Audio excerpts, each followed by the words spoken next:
Oh my God, you guys.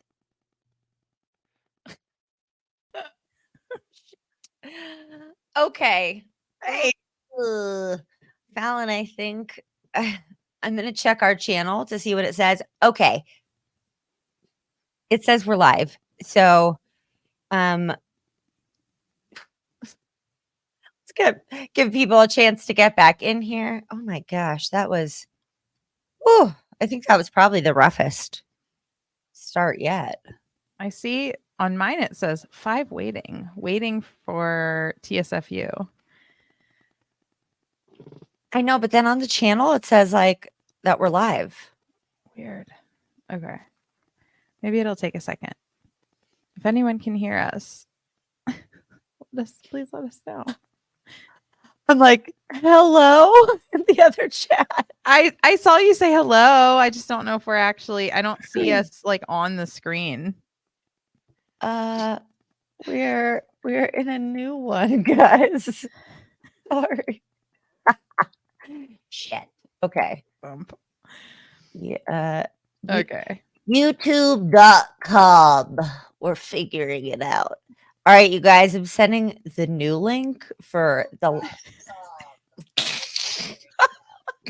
you guys. I'm sending the new.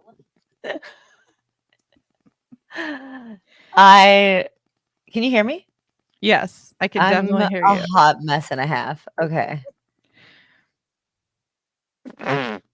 Barb just said, Ash, hope you haven't had any knife injuries lately. She was watching my cooking stream the other night and was nervous watching me chop. Understandably. Okay, Fallon, you're here. Are we here? Okay. Whew, Are they're we here. on?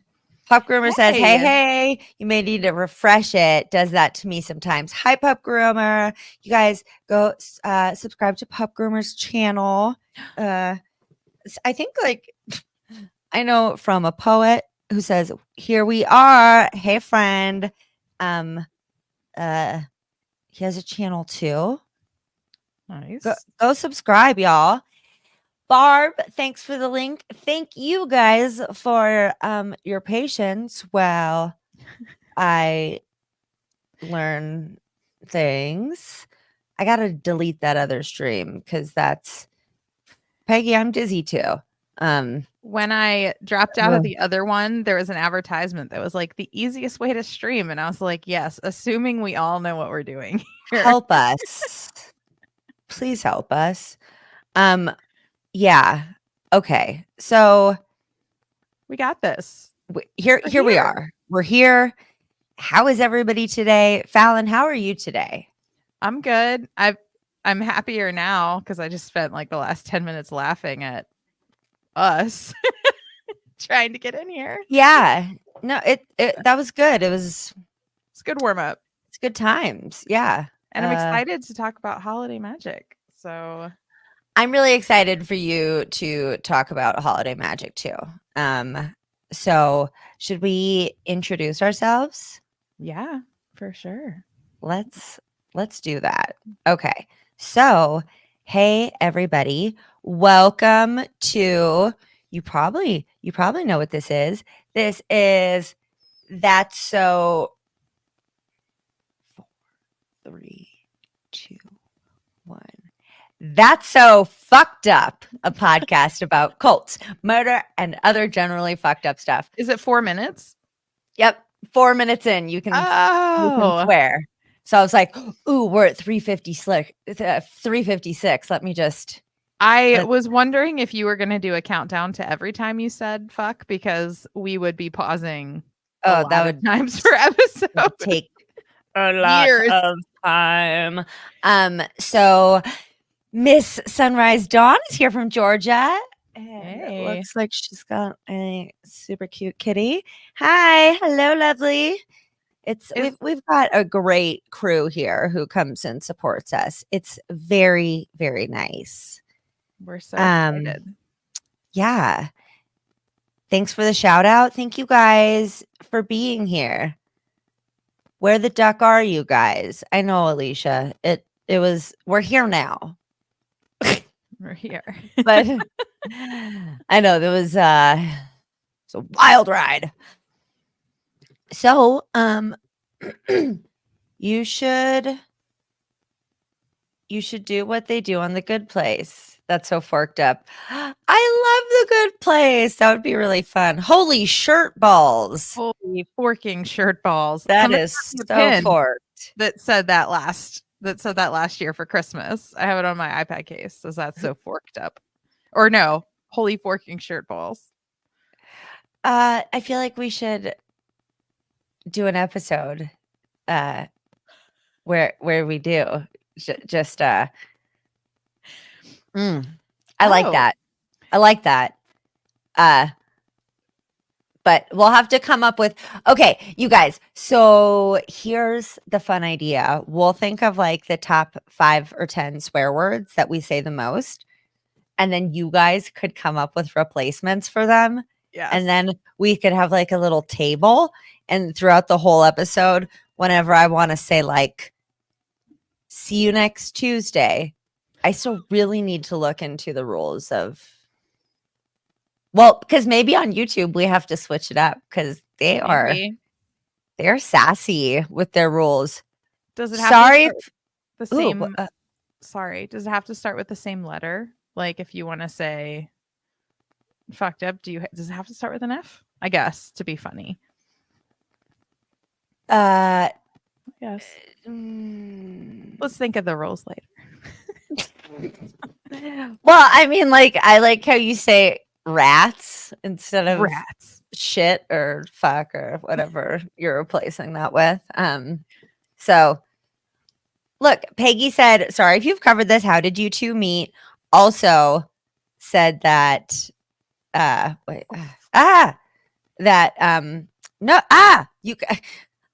get to those. And also said that's such a forking good idea. So I think that'd be really fun. Let's do that. Oh, that's so forked up as your cooking show name works. Oh my gosh. Alicia solved the problem. Alicia, you gold fucking star, dude. Okay. Write it down.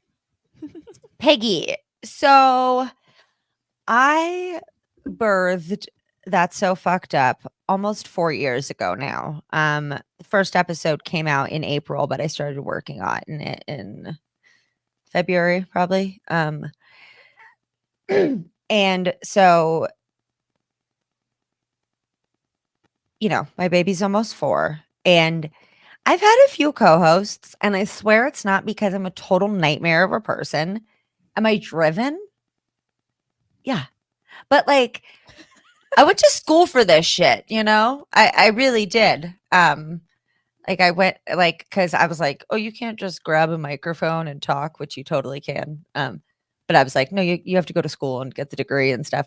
So I went to school for broadcasting, and I birthed my baby, and I've had amazing co-hosts, but I'm very ambitious. And I think like eventually what's ended up kind of happening is like they're ambitious about other parts of their life because the podcast wasn't the only thing in their lives. And I just kind of like, I guess, wanted more commitment because I was like, let's start a spinoff and let's do like 11 episodes a month and start a YouTube channel because I'm insane. So I totally understand why people are like, that's too much, Ashley. I can't keep up with all that. That's crazy. But Fallon is like crazier than me. She's probably the craziest person I've met. I love to brag about Fallon. I know. She was some kind of, what were you in the military? An officer in the Navy. That thing. She's getting a master's right now while she has 2 kids under 7. Under 8. You're Yeah, close. that she's raising. And she goes and does fucking belly dance competitions or whatever performances like multiple times a year where she has to learn choreography and sew her own costumes and all this stuff. And I'm probably missing something, but at our retreat in Miami, You this got to bitch was see it like, live. this bitch was up in the morning before anybody else, like working on a paper for school. And then we're all chilling by the pool, and she's like off to the side, like practicing her belly dancing choreography. And I was like, then she's like calling her kids, like, "Hi, love you. I'm such a good mom." And so it's cuckoo. And Fallon, I'm a real like show me, don't tell me kind of gal, you know? And Fallon's just been around and awesome for almost like a year or something because Yep. this podcast is not a solo production, y'all. We have a ton of help with researchers and editors, and so it's amazing. And yeah, so Fallon was like, "What's up? I like to co-host," and we had co-hosted some episodes already, and we had already been working together for quite a while. So we decided let's do this podcasting thing. Let's enter a non-civil union of co-hosting together. No, Yeah. I actually, though, it's funny that we're talking about an MLM today because I think I've told this story, but the first time I subscribed to, I'd binged a bunch of TSFU, and thank you. And Alicia said Fallon's pretty badass. yes, and I know the recording is going to be like, wait, thank you for what? The first time I joined the Instagram or I liked the Instagram, Ash sent a message, personal message, and was like, "Thanks for subscribing to our Instagram," or whatever, if that's what you call it, subscribing. I'm so old. And Following. I was like, "Yeah, I love the podcast, especially like the culty stuff and MLMs." And she's like, "Oh, do you know anything about Longaberger baskets?" Like right out of the gate. And I was like, "Yeah, my mom used to sell them." And she's like, "They live in a basket village and like elves." And I was like, "Who's this lady?" And then like a month later, she said put out a call for applications for researchers. So I did. And then I just sort of kept doing it. So here we are. I know, and it's been so fun. And look at this shit. See, everyone's Alicia, Fallon really recently went to see her mom for Thanksgiving, and her mom sent a basket home with Fallon. So your girl's getting a Longaberger basket. Look, I think it was in Lula Rich, and if it was, I think they took it out. Somebody has to help me get to the bottom of this. There's more to the story than they're telling us about Longaberger baskets, you guys. So the Longaberger basket is Ashley's Roman Empire. Like she thinks about it way more on a daily basis than I was and anyone should. from a poet says I was an Aegis fire controlman when I was in the Navy. Well, I was a fire control officer on my second ship and then a weapons officer. So I worked with Aegis fire controlmen. What a coincidence. Fallon is pretty badass. It's I mean, all of my co-hosts have been really badass, but Fallon just like does so much. The other day I was like, "Oh, you guys, my friend's doing a writing class. Is anybody interested in filling a spot?" And she goes, "Well, I would, but," and I was like, "No, bitch, not you. I'm gonna make the call and say You're done. no. You're tapped out for this year. You're good right now. You can revisit that in, January when all of your belly dance shows are done and all that." I'm like, "Listen, because we talk about mental health a lot on the channel and how important that is, and like sometimes I'm like, "Why?" Oh, that's great. I'm talking about mental health and like I'm having panic attacks every day. But I'm open about what's happening and what I'm trying because I'm not definitely not like super totally healed and perfect like by any means. So But I think it's good if your friends can be there for you and kind of remind you, like, you don't need to do that. Like, you're cool without doing every activity. But I do have to do a shout out because I wouldn't be able to do so many things without my husband just like completely supporting me. And if he's watching, then he heard it. If he's not, well, I'm saying it anyway because he's amazing. Aw, Chris. Oh my gosh, Barb. Barb didn't know what longer burger. That's so funny. It's yes, I Fallon. was looking to see if I had one handy, but I do not. Oh, well, she does have baskets all over her goddamn house. Alicia said they're an MLM that sells woven baskets. Yes. Barb said, "What's an MLM?" Perfect Well, segue. oh my goodness. That is what we're gonna get into today. I mean, Alicia, and you guys shout out to Alicia. She is a mod on the channel that you know, one day I'll have her do that when I get my shit together. And but Alicia, just thanks for your support, you know. And you know what? Hi, Alex. Hi, Biatch. Alex. When are we living? I want to be on a live with Alex. Mainly, I just want to show him my awesome new Crocs. Alex is like, for the love like, of screw God, you're not going on live. fuck you and your Crocs. We both have some proper studio setups. Thank you. Yeah, look at, we went legit, you know, too legit to quit. Yeah, here we are. Alex exits the stream as Croc Sorry, Talk Alex. comes up. You guys join our Discord. It's super fun. Go to tsfuthepodcast.com, click play with us, hit Discord. That's kind of the easiest way to get there. So yeah, Alicia said my mom was into Avon, Pampered Chef, LuLaRoe, you name the MLM. She's done it. Isn't that like your mom too, Fallon? She's done a lot of them. A little bit. I've done more than she has, to be fair. And You have. yeah. Okay, so in a second, we'll stop taking questions and comments, and we'll get into the episode. We'll have you do a recap of your long-standing experience with MLMs. Thank God you found me and I saved you.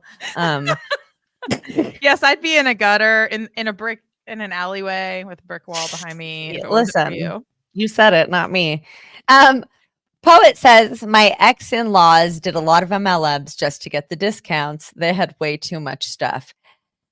There's a lot of people who go into MLMs end up doing is having a lot of stuff because, you know, you can, Fallon's great at explaining. So we will have her do that. Barb wears Crocs when they, listen, Barb, it's like a love-hate relationship that we have in the Discord. It's I don't know, yeah, it's intensive feelings on both sides. And a lot of shades of gray too of people who are conflicted. So I don't know why it's such a big topic of conversation. Alex hates it. And Barb, being elderly and not getting out much, that's not a reason for Crocs. I feel like the biggest Croc market now, people are going to tune in the middle of this and be like, what the fuck are they talking about? They're Lisa Frank Crocs and they have little unicorns on them. That is a no for me, dog. No. This is just an unhinged start to today's MLM talk. Well, you know what? How long have you had those? I just got them like yeah. a month and a half ago. Yeah, and you didn't tell me. I did tell you. You were like, ew. I think you also said that's a no for me, dog. The last time I told you I had them. Okay. Should we get into the episode? We should. Okay. So, friends, This is how we are doing the Friday lives. Basically, we're going to start off generally like that with some chit chat. Hopefully, we don't start off with 10 minutes of technical difficulties again. Hopefully, we just start off with the chit chat and whatnot. And then we're going to do the episode and not really, and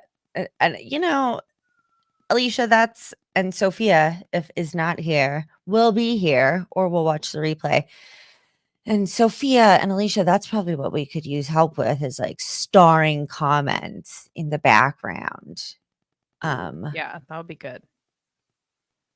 Because basically then while we're recording the episode, it's just kind of like chat amongst yourself and have fun, but we have to, like record the episode for the podcast, and it would be too much for the editors to have to edit out chit chat to the I'll give you a wrench, Alicia. You just have to tell me how.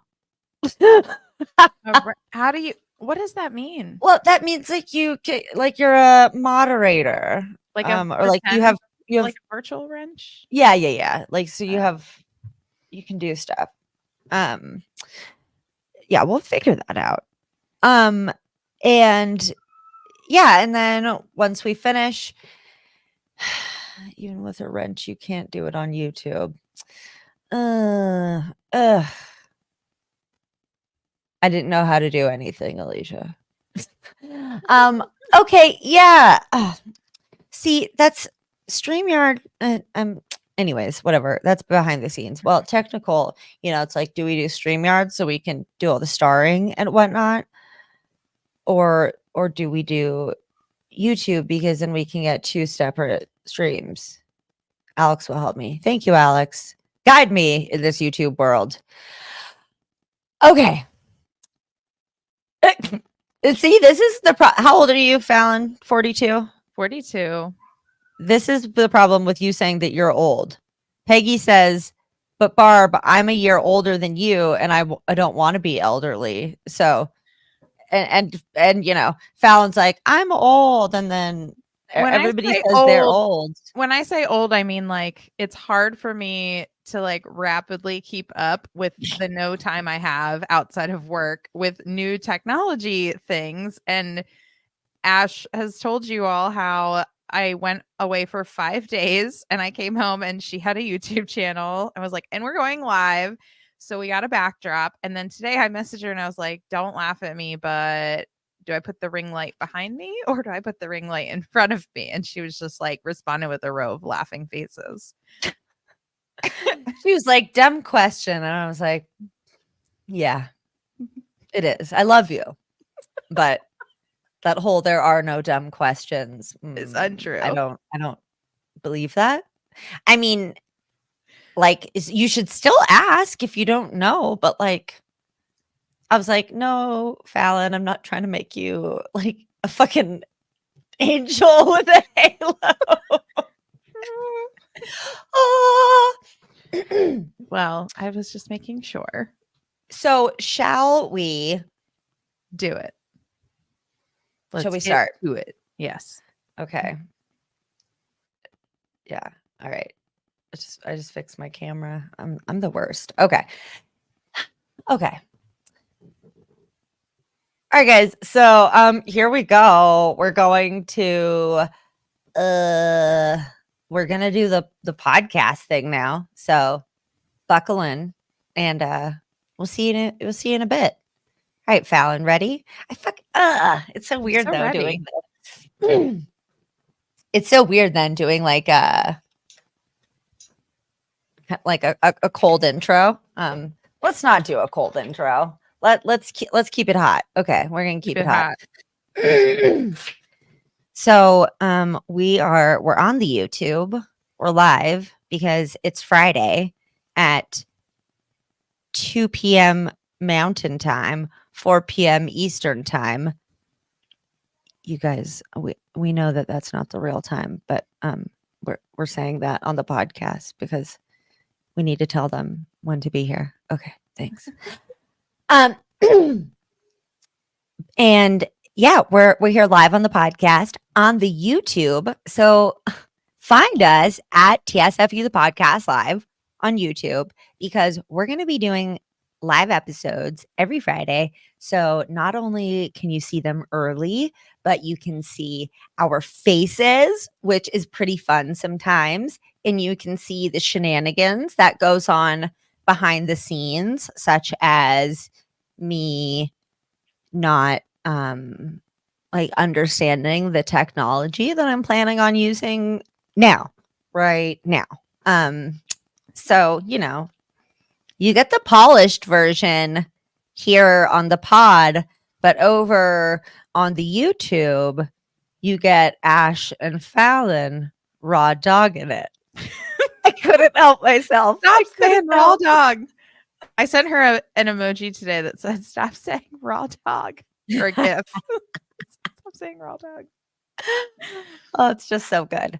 So yeah, it's fun. Also, over on YouTube at 7:30 a.m. Mountain Standard, 9:30 Eastern, I'm doing a complex trauma diary where I talk about what it's like living with complex trauma and how I deal with that and what complex trauma is and lots of different types of therapies that I do that have all sorts of acronyms and it's good stuff. And then at 4:00 Mountain, 6:00 Eastern on Tuesdays, I do That's So Forked Up, Alicia. Genius fucking name. Get the fuck out of here. That's fucking amazing. Fuck yeah. Alicia, who is one of our YouTube friends, also a Discord friend and a Patreon friend, just a great friend of the pod, came up with That's So Forked Up because I came up with the cuckoo cooking corner and then immediately hated it intensely. So I throw on a pearl necklace. That's what she said. A petticoat, a retro dress. I dress like a lady and talk like a sailor, and I learn how to cook. It's fun. It's a good time.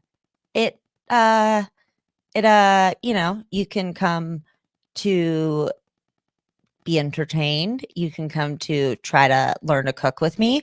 Also, you can join our Patreon for free if you guys want to dip your toe in the water. Patreon.com/TSFU. And what we'll be doing is I will be cooking on Tuesdays, but on Sundays, I will be putting up the recipe for what I'll be making so you can cook with me.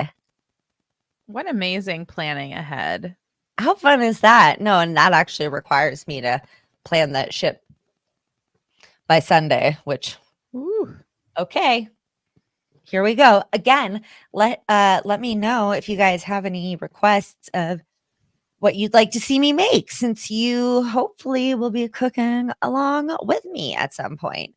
So, yeah, thank you to anybody who is new to the podcast, who has heard our promo on Live Laugh Larceny recently, or who has found us on YouTube, or has found us through friends, because according to Spotify, 38% of our episodes that were shared this year were via text. So people just almost 40% of the listeners being like, texting direct episode, listen to this hot shit. So fucking nice. Y'all are the best. It's great. And shout out to just all of our longtime OG pod listeners. You guys, you are amazing. Yes. And shout out to the SPTV community, Apostate Alex, Marilyn, Coffee Colton Crafts. They helped me get my start here on YouTube, and a lot of the subscribers are on YouTube. And the Fallon, you're going to be editing this, so I'll just give you 2 ways to do it. So that was kind of like if you want to leave in the fact that we're live on YouTube version, and then I'll do it more polished. So if you want to check out us going live, seeing the episodes just as they are, with me doing a lot of this new horse mouth Only with thing. me. That's just for me. No, Apparently. I did it the other day. I Okay. did it with somebody else too, and I was like, Oh, what is that? Your horse cheated on me. I am slowly turning into a horse. That's nice. I think that probably people want us to get into the episode. So if you want to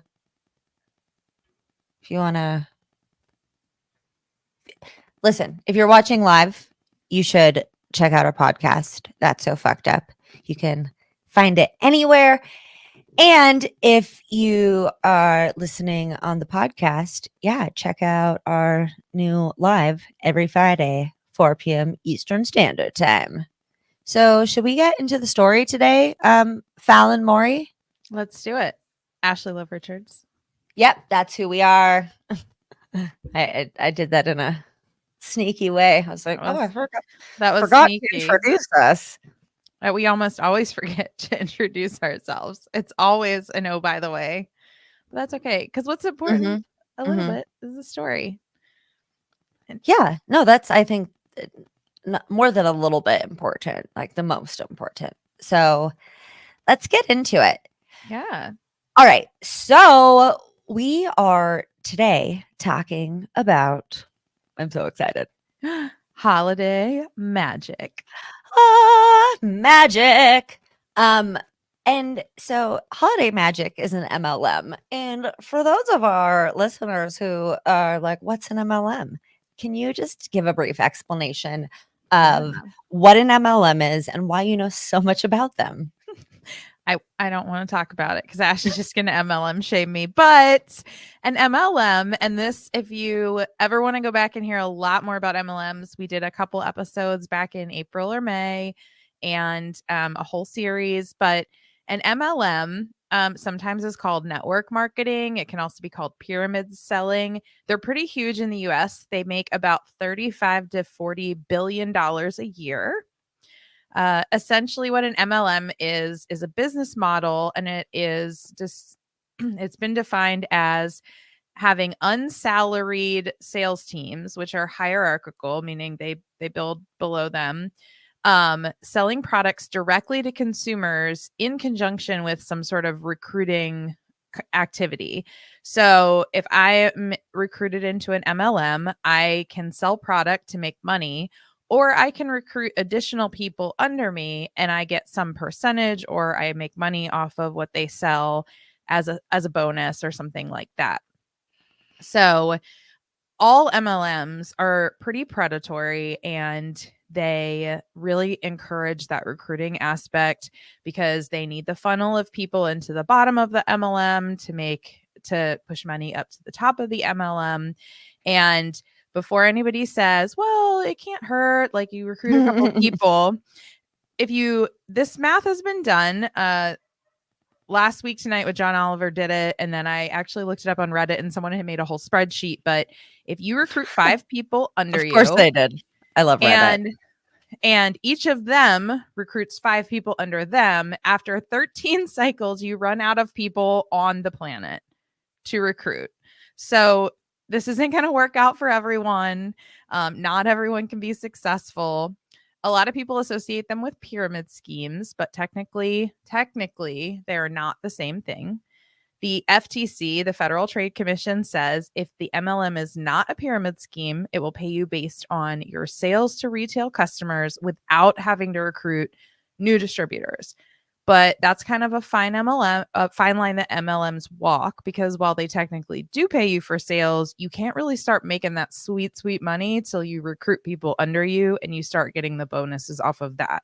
So you can certainly make $1 for every pair of pants you sell, but oh yeah, that video. you can make $1 for every pair of pants you sell, or you could make, an additional $500 if all the people below you sell a lot of pants also. So most of them also have a monthly requirement for spending in order to keep your status. So what ends up happening is people will just buy their own product like in big volumes just to keep their status up, and they end up with like a bunch of wasted money and wasted products in their house. So that's a quick overview. Shit. Sorry. I just cleared my throat while you were talking, forgetting that we don't have the luxury of During which part? what you just said, like the last sentence. Oh. Like the last sentence. Oh, I thought you said like during all of what you just said. So I was No, like, just like right then, just like 10 seconds before that. Yeah. So most MLMs have some sort of either monthly requirement or requirement to maintain the volume of spending that you're doing at a certain level. And so what happens is a lot of people dump money into their own business going, okay, well, I just have to buy a little bit of product because I haven't sold enough, and that will keep me at my level. Like the person who wins the pink Cadillac for Mary Kay, they have to maintain a sales volume every year or every month. And if they drop below for, I think, more than a month or two, it's gone. Well, the money they get paid to rent the vehicle is gone. So a lot of people end up inventory loading, which is also super illegal, because another one of the rules is that an MLM, if it's not a pyramid scheme, should be able to show that people are buying their products to resell them, not to stockpile them to make money.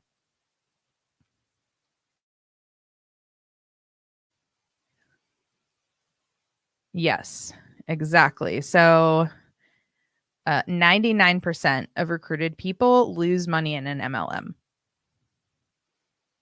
And just 1% actually turn a profit. And that's usually those at the super top of that pyramid structure. Ash just put up a definition from the FTC. Yeah. So, so those listening to the podcast we will clue you in that here on the live, we just pulled that stat up on the screen.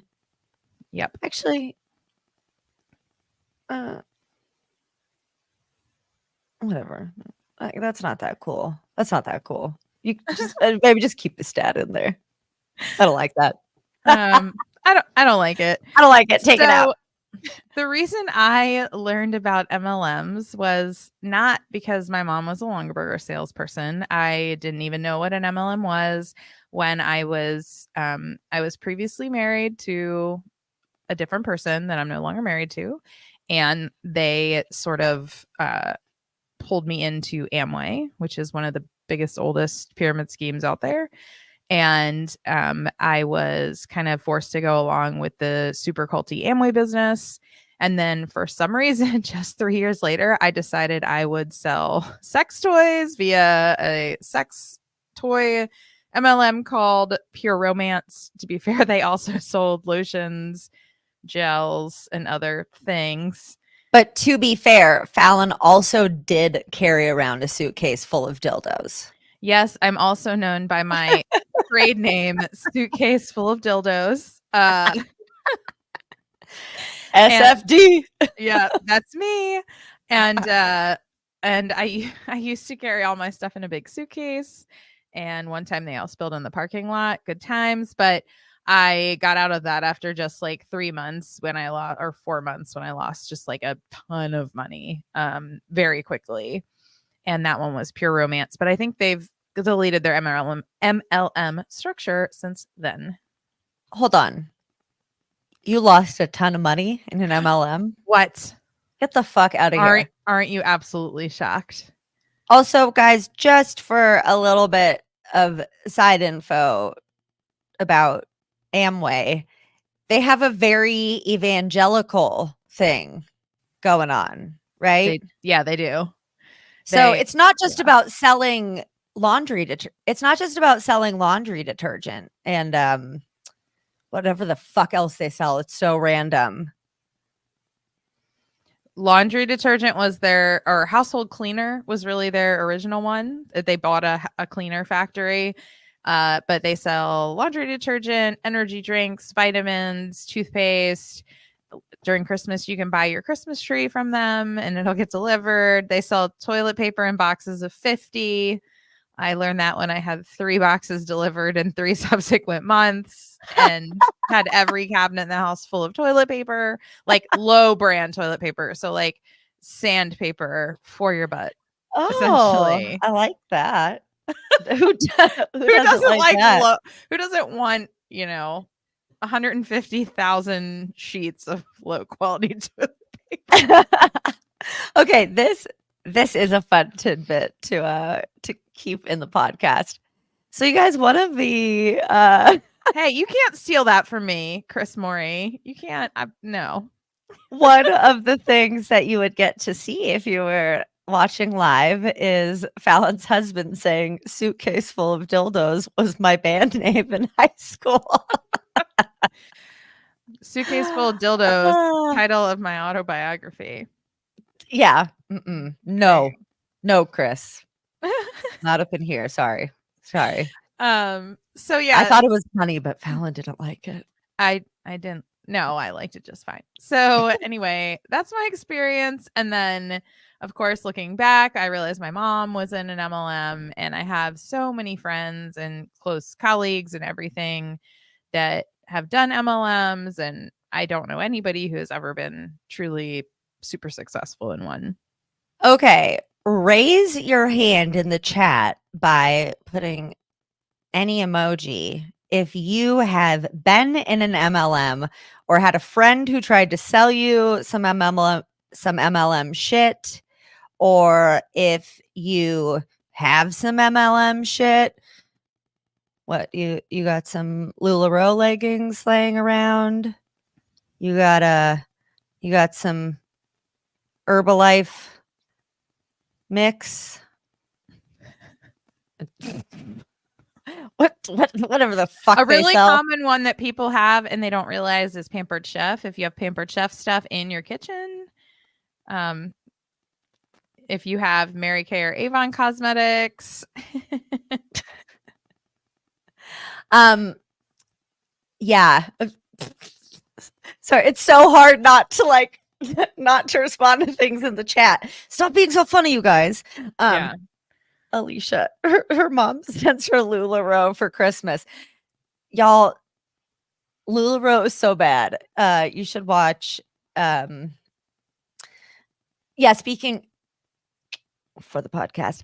Speaking of, shit that everybody has at their house, LuLaRoe is a big one. And if you guys not have seen Lula Rich on Amazon Prime, get your tits together and watch it because it's so good. And I didn't understand how predatory the MLM industry was until I watched it. And everybody and their mom knows what Scentsy is. It's cray-cray. Yeah. You didn't know what Scentsy was? I actually had some Scentsy things in my house. Of course you did. People bought them for me and gave them to me as gifts.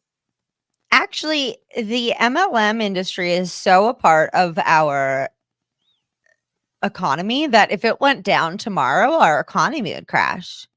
I mean, probably it's a huge part. I don't know that for sure it would crash, but it would be a huge dent. I mean, think about. Yeah, it would. Some shit would go down. They're pretty. I mean, 35 to 40 billion a year goes through MLMs every year. And I guarantee you that think about this though, that 35 to 40 billion is going to 1% of all the people in all the MLMs, or less than 1% of all those people. So Fallon, I have a question. Yeah. Isn't that just like any company though? Like any company structure where there's the CEO or whoever at the top making the most, and then it's like the pyramids. Oh, or is it different because they get paid a wage? It's different because they get paid a wage. Also, when I sign up or when I apply for any normal job, they don't make one of the requirements for me to go, sign someone else up. So when I got a job as a project manager, they weren't like, please go recruit 6 new project managers, and only then can you make your salary every year. I mean, you might get a bonus for recruiting somebody really awesome to the team. I think a lot of people say that. It's like, well, how is it different than when you bring on another somebody and they're valuable, so you get a headhunting bonus The or whatever? difference is I might get, let's say my company gives like a $500 bonus for recruiting someone into a valuable position at my company, but I'm only getting that one time, regardless of how much that person makes or negotiates for. If I'm in an MLM recruiting people, I'm getting a bonus everything that they sell or all the money they bring in. So if, I help to recruit a new person at my company and that person, recruit some other person, I don't get a bonus every month based on how much their paycheck is. I only got it that one time. And I have never yet received a headhunting bonus at work for bringing someone in. So I want to know where you're working, please. And I would like to work there. No, I've actually, and to my pleasure, referred a lot of people to our hosting service. And I'm like, where's that bonus at? But I just don't think that is probably super common. No. But yeah, and then what would be the difference between direct sales and an MLM? Because people would argue that that's different. They're pretty much the same. Direct selling is just anything that goes from, a seller's hands direct to a person. So if I have the inventory or I somehow provide the inventory directly to you, I'm like your middleman. You order through me, you don't order through the company. There are a lot of MLMs that are changing to saying, well, we're network marketing, we're influencer marketing, and we're direct sellers, but we're not MLMs. And it'll be like, and then you'll ask, okay, are you encouraged to recruit people? And it's like, well, yeah, but I don't have to. And I'll be like, okay, but do you get paid more if you do? Well, yeah, I get paid more if I do recruit people, and I don't have to recruit people. I can just sell stuff, but like I get a little more money every month if I recruit people. So is something that is a hallmark of an MLM that you make the majority of your money from the people under you that you recruit, not from the products that you sell? well, the more it pushes in that direction, the more it's likely to get labeled a pyramid scheme, like Herbalife, how we're going to say it. Herbalife has been under fire a lot because their structure was highly focused on recruiting new distributors, and the argument was you're making almost no money if you don't recruit people. In some cases, maybe you're a fantastic salesman and you're going to go sell Lululemon leggings and you're never going to recruit anyone, but you will never ever get those like super big bonuses. You won't move up to higher levels of the company without recruiting people. Like they have charts for most of them when you become a distributor, and it'll show you like, okay, with 0 people in your organization or on your team, here's how much you make. And it's like 40% of like a 40% profit off of what you buy. And then as you go up in number of people is where like your margin of profit tends to grow. So like when you sell for Pure Romance, I think you start at like 30%, meaning you pay 30% less than the actual price of the item when you buy it, and then you sell it at full price and keep the difference. However, as soon as you recruit one person, you go up to 40%. So it's like, well, you don't have to. You just won't make nearly as much money if you don't. Right. And because they need people at the bottom recruiting, because there's a monthly fee usually or some sort of enrollment fee, and they're counting on that like constant churn of an enrollment fee. There's usually a ton of fees that go with it. Like there's a website fee, there's a consultant fee, there's shipping charges that are usually astronomical if you get products sent right to you. If like there's so many things that they're going to make money off of, especially with new consultants. So, y'all, You are going to get hit the fuck up on Facebook a lot in the next month. Very likely. If you're a part of any women's group or you went to high school, you're going to get some fucking DMs on Facebook for sure. That's like, hey, girl, you look really good for having 3 kids. Not just really good, but really good for having Oh 2 yeah. kids or Yeah. whatever. It's like a backhanded compliment. I'm actually a trainer now, which it's no, no, just because you sell powder does not make you a health expert in any Right. capacity. You guys don't do it. Please. Please And I don't do it. and I think we're going to talk today about an MLM that it's actually defunct now, but it was sort of one of the OGs. And I think we're going to try to talk about an MLM every once in a while in the future. So we'll bring you a lot more of our info on them, including Surprise you avoiding guys. them. Surprise you guys. Fallon loves MLMs. I We like to already bring did. them down. You got to start again, or I got to start again. You start You again. guys, Sorry. this is background shit. What? I don't know what to say now. I forgot. Bring them down. You said Mm. Fallon loves MLMs. Do it. Oh, okay. You guys, secret, not so secret. Fallon loves MLMs. If you listened to season something of That's So Fucked Up Presents, then you will have probably heard the MLM season, MLM Mayhem, that Mhm. Fallon co-hosted with me. And then she was like, do you want to do a monthly MLM segment? And I was like, do you want to do a monthly MLM segment? And I'll do it sometimes. And Fallon was just like, dude, I just fucking love MLMs so much. And I was like, I know. Get it, girl. Okay. By love MLMs, let's clarify. I mean, I love exposing MLMs and taking them down. There are a ton of people out there already, we know, doing a lot of work in the anti MLM space. And I encourage you to support their channels and look them up. I think Ash has talked to some of them, but we can always use more voices in that room. Yeah. I love you.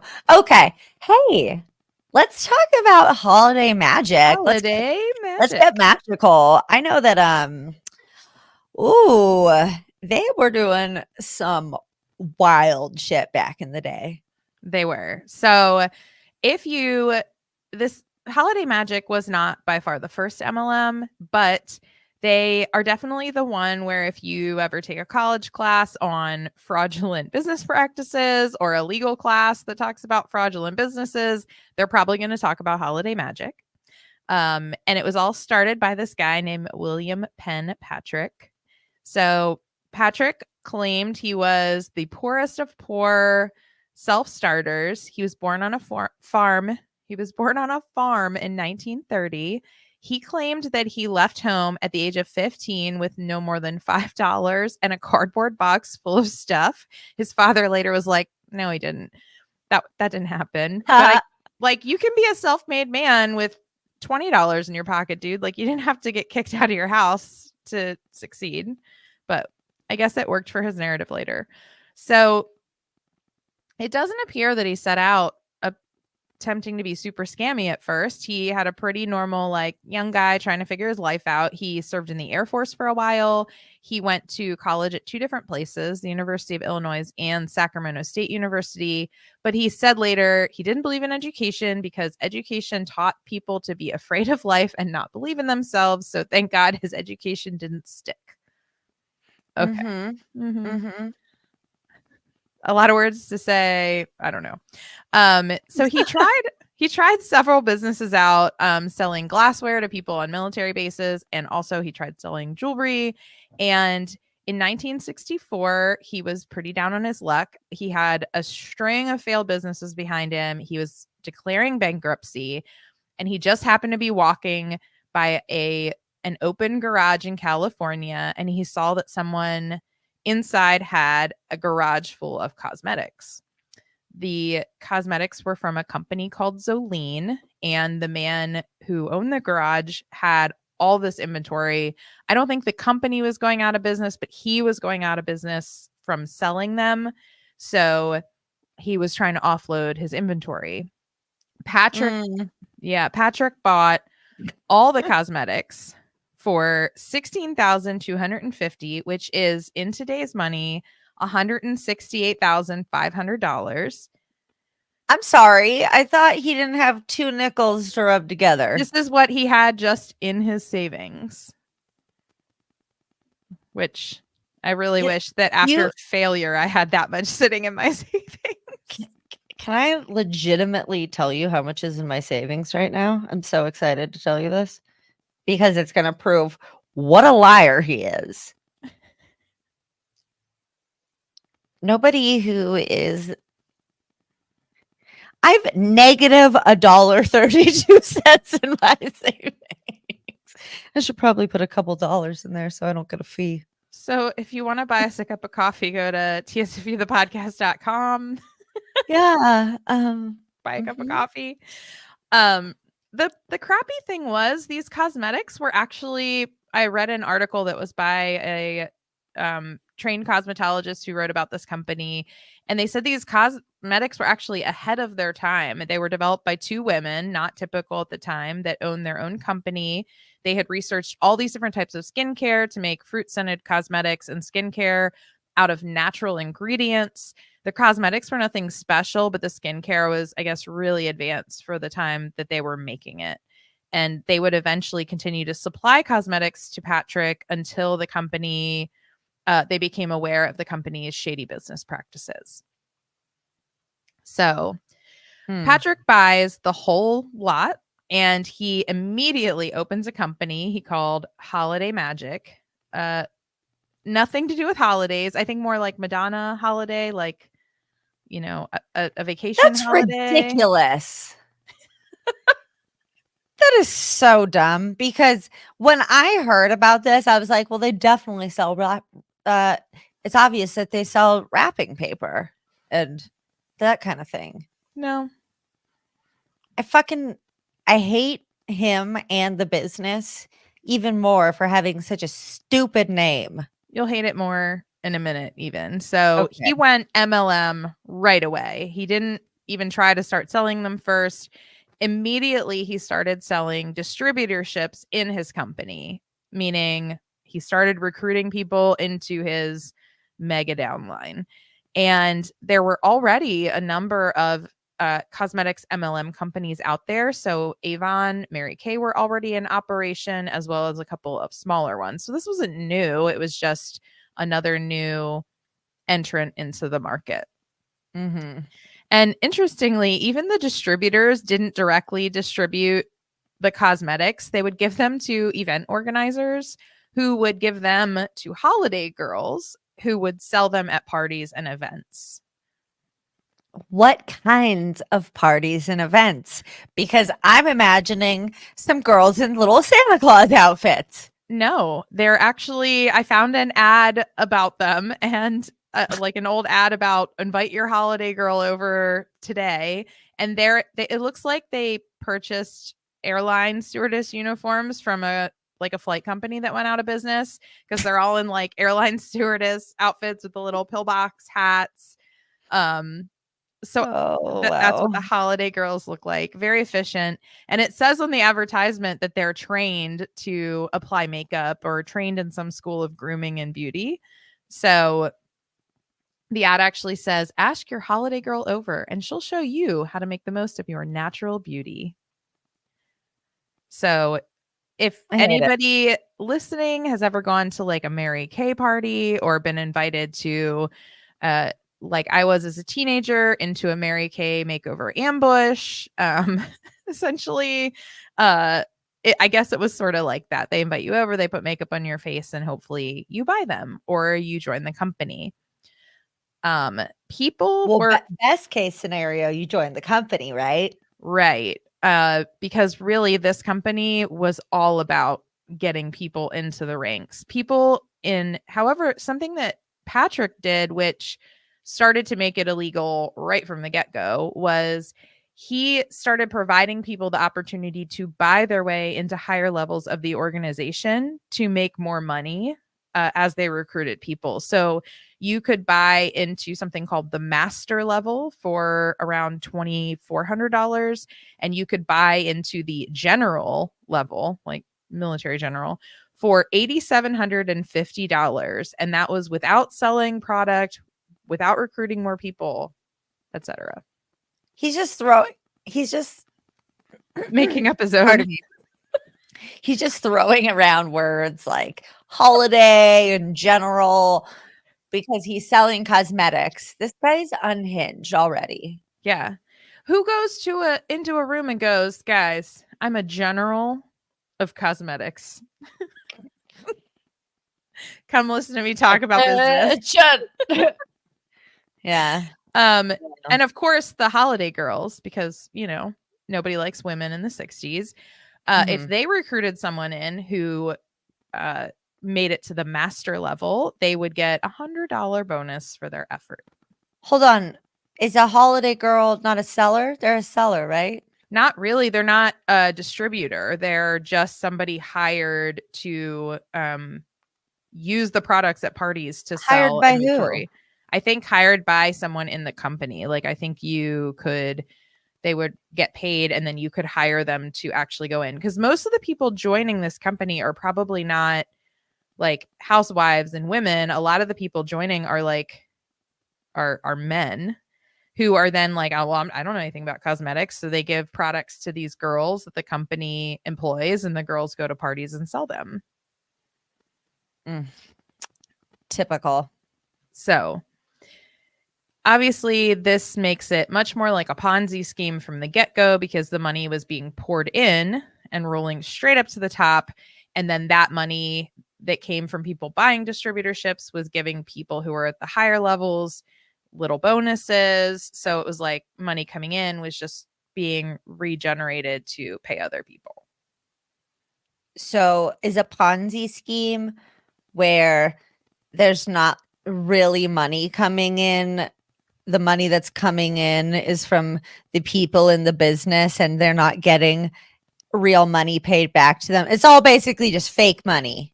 Right. So a Ponzi scheme is like essentially your incoming money from new investors pays off old debts usually. So in like the financial world, you might have heard of I think like Bernie Madoff ran a Ponzi scheme. But the a Ponzi scheme is like, I say, I have this great new stock, invest $5 million with me, and I will give you these amazing returns on all your money.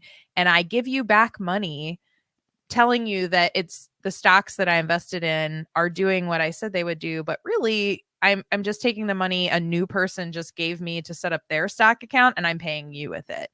So at some point, this has to completely collapse because you can't, if you don't have new investors, you can't pay anybody. This sounds really bad. Yeah, it is really bad. Because like everybody for sure loses all their money because there's not any real money. Yeah. And he had a ton of it coming in. He earned $1 million in his first year, which equivalent to about 10 million today. We're talking about the Holiday Magic dude, Patrick. not Bernie Madoff, right? Yeah, Patrick. Okay. Yeah. So he had about $1 million come in his first year. And I put it into a little 1964, 1962 to 2023 calculator. So that's about $10 million today. He repeated this or better every single year for 5 years. And by 1968, he and the company were worth about $25 million in 68 money. So about $240 million today. Whoa. That's cuckoo. That is so much. Like, and then all the people at the bottom, and then all the people at the bottom are maybe making money if they can get to recruit somebody. And then kind of like it shows in the John Oliver video that Fallon referred to earlier, if you live in a small town, And, like you run out of new recruits quick because there's only Right. so many people. Right. And if you think about like in the 60s, except for really populated areas, there weren't as many closely connected towns and cities that were within close travel distance as there were today. I mean, people had cars, but it wasn't nearly as populated as today. So you're definitely going to run out of people. But Mhm. that's okay because Patrick had everyone covered. He spent that money fast. He bought a ranch on the shores of a lake in California, a yacht, and he built a giant mansion for him and his wife.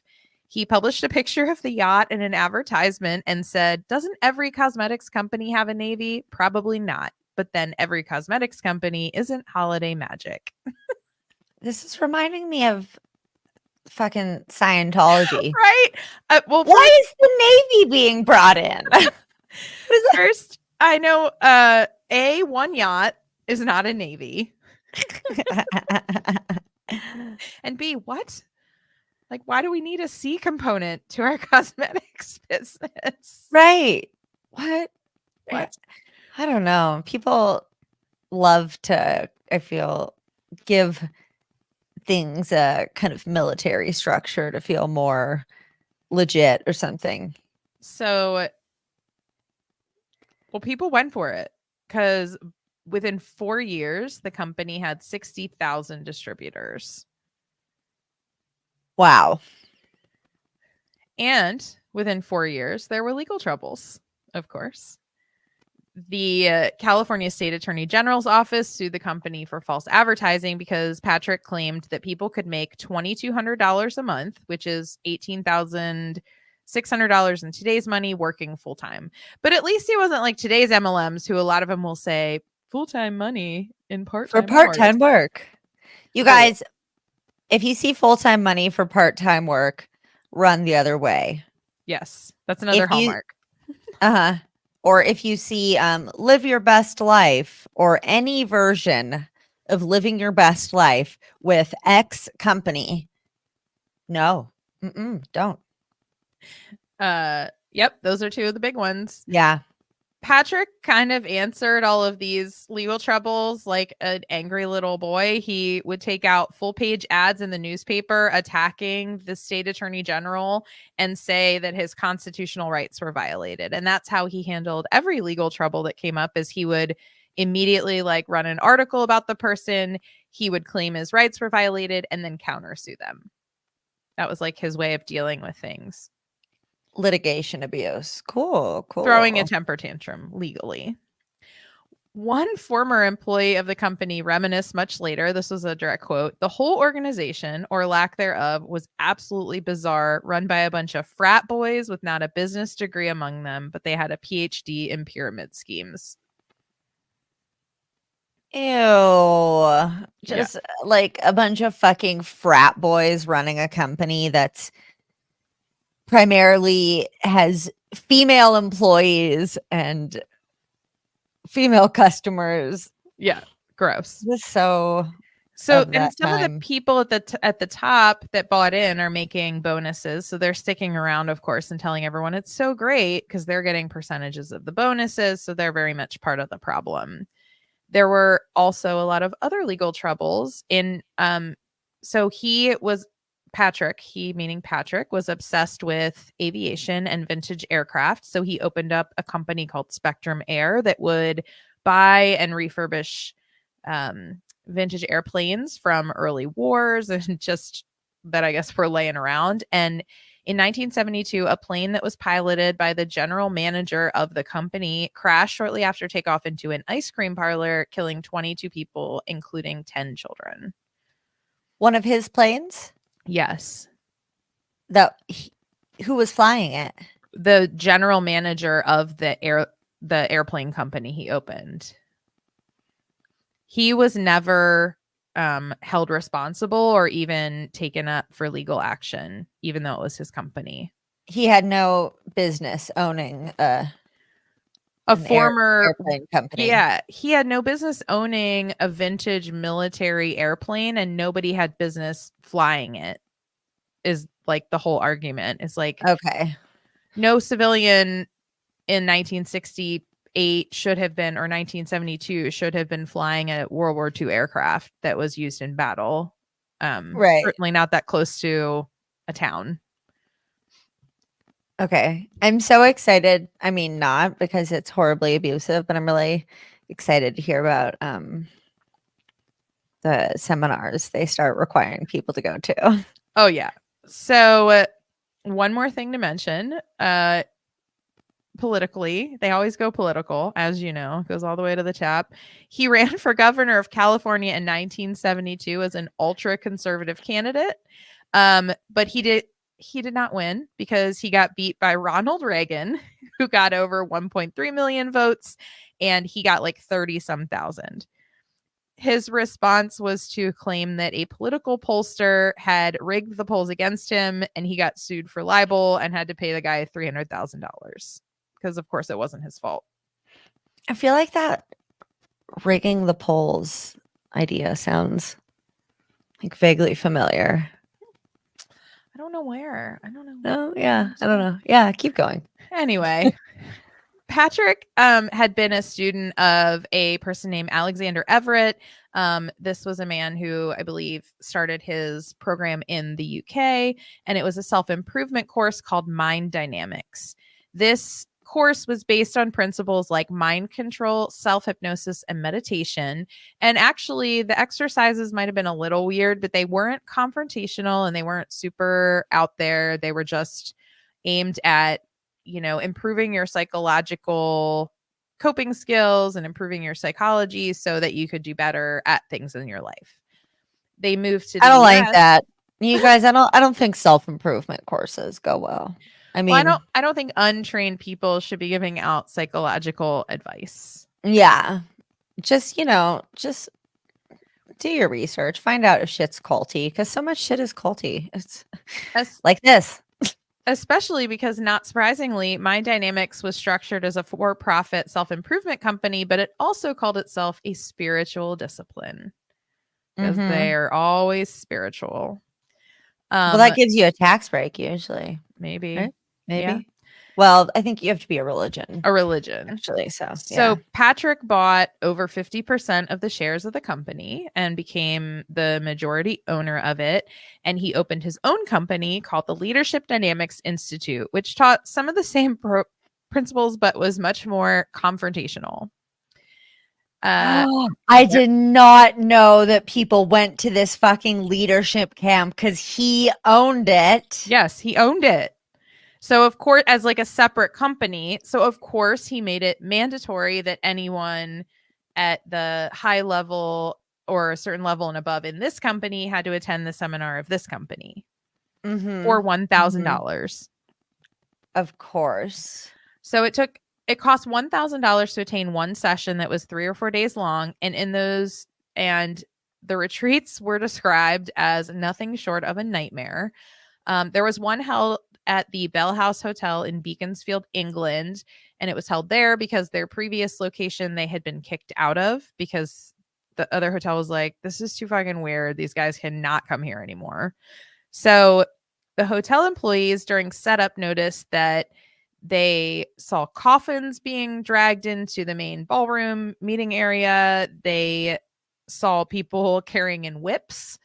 And they saw that the food orders were all like disgusting food, like lumpy custard and fatty pork chops and other things that were like barely fit for human consumption. Later, where's this going? Later, somebody said that they ordered this because the group had to be taught to appreciate things. So all sorts of horrible things started happening to attendees. Various things were done to them that they said was to test people's psychological mettle and help them succeed in business. People were forced to crawl into coffins to simulate their death and then say like death to the bad stuff in their life, and then they could be reborn. But still, they had to sleep in them sometimes, like sleep in a coffin. There were reports that people had been strapped to crosses. People reported being locked in cages and half starved for the days that they were at the retreat. Others said that there were people that were urinated on in public.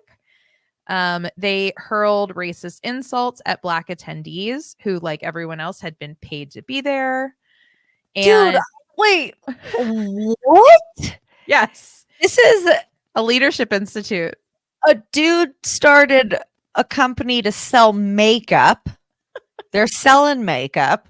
Yeah. He buys this leadership company, and the people who are at the top of the makeup selling company go and get psychologically, emotionally, physically, I'm pretty sure sexually, I think you're getting to at some point, maybe. Well, I think probably there's not a lot reported, so I can't say for sure, but I saw something about somebody. I didn't find anything like that, but I did find that people were beaten so badly that they left the seminar with bruises. One person stated, I was beaten, harassed, threatened, menaced, kicked, subjected to bodily injury and mental shock by teachers untrained in psychology.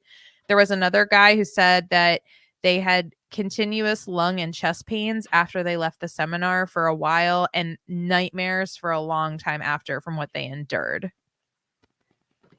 And then some people also reported that they had left with visible whip marks and welts on their backs from being whipped at the seminar that took a while to heal. There were people who willingly attended this seminar numerous times, believing that it was going to help their business. The hotel employees were like, why is everyone in that ballroom screaming? This is not what we expected from people at a business retreat. What the fuck, dude? Okay. All right. So I have this book called Help at Any Cost: How the Troubled Teen Industry Cons Parents and Hurts Kids by Maya Salovitz. It's really good, you guys. And so she talks about T groups or encounter groups or sensitivity training, and these are attack groups. And so listen to this. This is a quote right from the book, guys. As early as the 1950s, there were tales from business people of sensitivity training or T groups that didn't improve team relationships but ended them. A 1972 expose of the Leadership Dynamics Institute called The Pit: A Ground Encounter Defiled told of brutal beatings during its 4-day seminars. It recounted the story of a man who was forced to fillet a dildo in front of a group, and others who were made to lie in sealed coffins, hung from. Yeah. So you actually, you pretty much got everything except for the fact that, filleting a dildo. Yeah, one man was forced to do that in front of a group. Wow, so sexual abuse too. I actually, that's the book I was trying to find looking up this episode. It's out of print and you can buy it on Amazon for like $130. Are you serious? Yeah. I'm so glad I bought this when I did. I know. I'm excited that you had that because I was trying to find some info from it.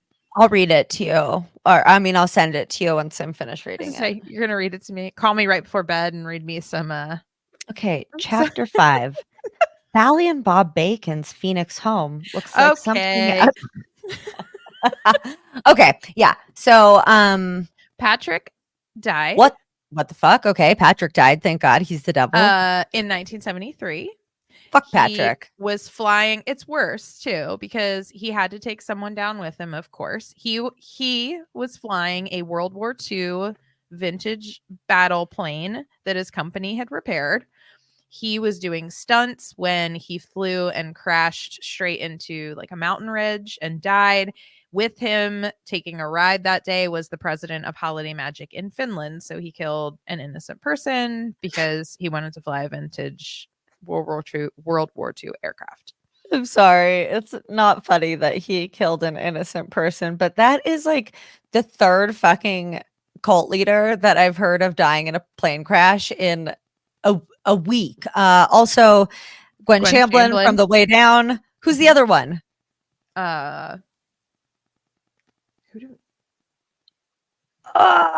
Somebody just told me about a cult leader who died in a plane crash. Motherfuck. If you're in the chat and you know, post it up. Oh, Um, please. Gonna after kill me. he after he died, his wife found a hidden compartment in their home with $480,000 in cash in an envelope addressed to her. And then the shit started hitting the fan. They were sued by Avon for basically for libel. I think they had said like Avon's products weren't good. The guy who took over the company as the president said that they would remove the MLM structure and start to sell cosmetics among normal marketing lines, but they really didn't get that far. They had promised to reimburse 3,000 people in California who had been swindled out of their money, but since the SEC said that more than 80,000 people lost money, fuck the other 70, 77,000 or whatever that, got Yeah, swindled. whatever. As late as 1980, so many people had sued that they couldn't resolve all the lawsuits, and people were like asking where their money was and whether their cases were going to be heard. One article pointed out that I read pointed out that unlike other companies who would try to expand their companies into neighborhoods where there were also minority or residents of different ethnicities, Holiday Magic actively sought out people in Black communities or underprivileged people to get them to join and do the leadership dynamics courses and preyed upon them, which is gross. That's like the Herbalife dude who has the blood of the Latino community Yes. running through his blood. Mark, why can't I think You of his guys last got to name? watch the John Oliver video that I put in the comments. It's The or on YouTube, or just on YouTube, type in John Oliver MLM, and it's amazing. The company ultimately went bankrupt in 1974, thank God, but you can still go on eBay and buy their cosmetics. Are they expensive now? No. I didn't try to buy any Holiday Magic cosmetics on eBay, but I do want to hold up a picture of Holiday Girls to the screen Yes. because they're Oh my God, they totally look like airline stewardesses. So he was like, "Listen, I want generals who look like stewardesses," which nowadays the proper term is flight attendant. But back in that time, that's absolutely what they would have said. But that's all I got to tell you about Holiday Magic. Well, Fallon, that was a hoot. A Thank wild you. ride. It was. I mean, my goodness. So, everybody, thank you for listening. We hope you're having the happiest of holidays, and visit us at TSFU the podcast.com to find our Patreon, our Discord, all of our social media, all of the places you can follow us, etc. Yeah, and we'll see you. We'll catch you on the flip side. Bitch in the flip flop. Bye. The flippity flop. Bye. Okay. Well, Fallon, that was a great episode. Yeah, thanks. How fun. What did you guys think? Who peeps still in the chat? I'm just gonna make a note for you, Fallon, of when we started and ended. Oh yeah. So you can edit I gotta out edit that. this one. Oh boy. Get back into my editing hat. Peggy P asked, am I still using HelloFresh? Was that it? So I am not currently using HelloFresh because they send me a sample pack when we renew, and your girl, she's balling on a budget, so I kind of treat the HelloFresh as a treat. I am using HelloFresh, and you'll laugh at me because the other day, you always tell me I'm wild, but the other day I made both of my HelloFresh meals at the same time, like side by side, so that I could have it for like lunches and dinners. So I was like cooking double dinner, and I was like, I should take a picture of this because Ash is just gonna be like, "You're so wild." You are so wild. Oh my gosh. Also, Peggy P said, "Holy fuckery, my brain hurts." That was during all of the MLM madness talk. Yep. That's what it is. Barb said, I've got a great recipe for Chick-fil-A chicken. Barb, let's do it. I literally have Chick-fil-A sauce in my fridge. Barb says, looking forward to that podcast, or is it also going to be a YouTube video? Not sure. Sorry, not sure which one you were referring to. If we talk about MLMs once a month, I think. Oh, yeah, that'll be depending on how much editing Fallon wants to do. Yay. She has ownership over that. And Pup Groomer did Legging Army for the discount and promoted signups only for the discount and said, I was honest that I wasn't really interested in I was honest that I wasn't really interested in building a team. Yeah, I think a lot of people end up doing it for the discounts, but it's a slippery slope. It is a slippery slope. Alicia was masticating. You're trying to be. I see what you're doing there, you naughty little naughty thing. You naughty nodder. Brendan says, I'm back. Been listening on 2 times speed for the past 15 minutes to catch up. Brendan, that would literally give me anxiety. I've tried to listen to an audiobook on like 1.2 times speed to try to just get through it faster, because usually it's because book club is like the next day. And it stresses me out. I'm like, there's supposed to be spaces there that aren't. And we already talked really fast sometimes. So you like got the fastest ears. Wow. In town. Good for you. You guys, one of the rewards for being a $30 patron is that they get to co-host an episode with us. So fun. So one of our $30 patrons, Gina, shout out guru. We are not worthy. No. Although she's not going to hear this probably, because I don't know, unless she's like watching. Are you watching, Gina? But it will be up in a while. It will. And yeah, shout out Gina, you fucking rock. But anyways, we're recording an episode with Gina in 14 minutes, and I know that I really have to pee, and I can almost guarantee that Fallon really has to pee. And I don't today, but I'm going to anyway. Shut the fuck up, really? I've had to pee for a while now, so I'm so open. Thanks.